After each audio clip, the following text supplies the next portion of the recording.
This has been probably the most important historical system that critical care neurologists and intensivists think about when they see patients that are in a coma. Now, in today's age, Plum and Posner's diagnosis of stupor and coma remains a seminal textbook for neurologists who have an interest in the study of coma and disorders of consciousness. In this textbook, it described consciousness as the state of full awareness of the self and one's relationship to the environment.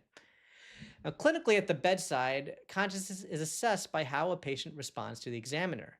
Importantly, someone may be conscious but appear unresponsive if they lack motor output, such as something we refer to as cognitive motor dissociation, where they which we'll talk about in another video in more depth. Now, with Plum and Posner, they categorize consciousness into two major concepts.